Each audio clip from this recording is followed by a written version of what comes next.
જાતનું નામ? મારું નામ અબ્બાસ દંબા મેતર છે. અબ્બાસભાઈ શા માટે આવ્યા છો? હું તળાજા શાક માર્કેટની અંદર ધંધો કરું છું.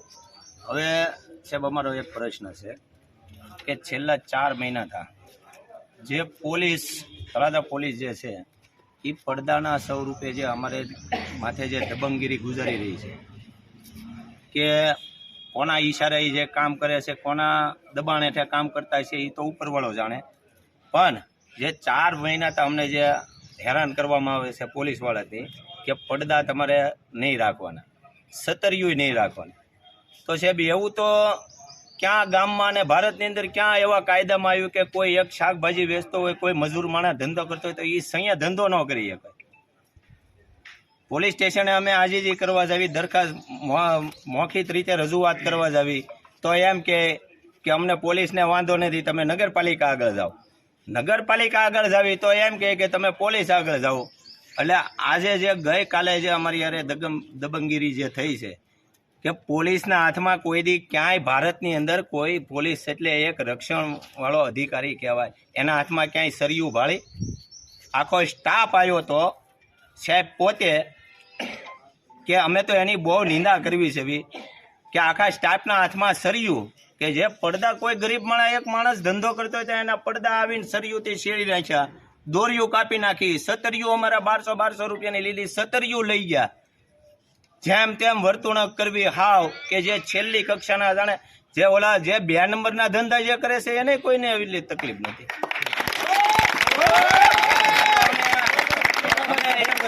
અમે એક પથાણું પાથરીને જે ધંધો કરવી છે આજે 400-500 રૂપિયા કમાવી છે એની ના નહીં. આજ કોઈના ઘરે કોઈ જો 400-500 રૂપિયા નહીં ન જતો હોય તો એનું ઘર કેમ હાલે છે?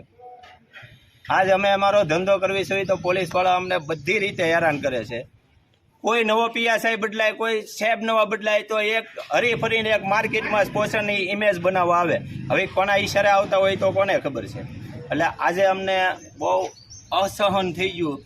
એટલે આજ અમે નગરપાલિકાની ઇજ્જત રાખીને આજ અમે એને સાહેબને મૌખિક રજૂઆત કરી છે, પ્રમુખ સાહેબને અને ચીફ ઓફિસર સાહેબને, અને આજ અમને 24 કલાકનો ટાઈમ આપ્યો છે કે ભાઈ તમારો નિર્ણય આવી જાય નિરાકરણ.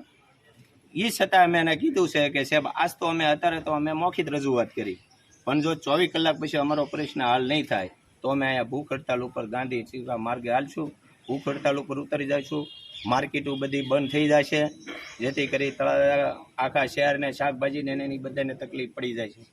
એટલે અમારી એક આજીજાના દરખાસ્ત છે કે ચીફ ઓફિસર આની નોંધ લ્યો, ચીફ ઓફિસર સાહેબ, નગરપાલિકાના પ્રમુખ, પોલીસ સાહેબ, ખાસ કરીને એક અમારા ધારાસભ્યને એક વિડીયોના માધ્યમથી મારે જાણ કરવી છે કે ગૌતમભાઈ તમે તળાજા તાલુકાના માવતર ઠેકાણે કહેવાય, આજ તમને સારા માણસ જોઈને તમને આજ છૂટાવ્યા, આજ તમારી પાસે કોઈ પણ માર્કેટવાળા આવે ને તમે ડાયરેક્ટ એમ ચોક પડદા હાટું તો નહીં જ આવવાનું, તો એવા ક્યાં કાયદામાં લખ્યું? તમે જ્યારે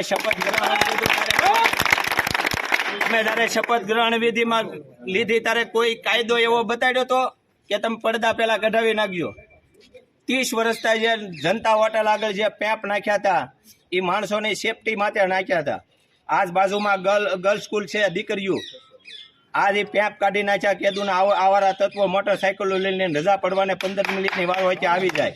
આના જવાબદાર તમે છો. એટલે આજે ગંભીરતાથી નોંધ લ્યો ગૌતમભાઈ, અને આવતવાળી ચૂંટણીમાં તમને આનું પરિણામ લખત બતાવી જાય છે. તમે કોઈની હાય ન લ્યો, તમે આ ધારાસભ્યો છો બધાની દુઆ લ્યો અને કામ કરો. કોઈ ધારાસભ્ય એટલે એક નવો ધારો બાંધવો, એ કાંઈ પડદા પડાવીને એ કોઈ ધારો નથી બાંધ્યો. તમે જરીક પોલીસવાળાને તમે તમારી રીતે કહો અને અમને અમારું જે પડદા બાંધવાનું છે કાયમ રીતે અમને બાંધવા દે બસ.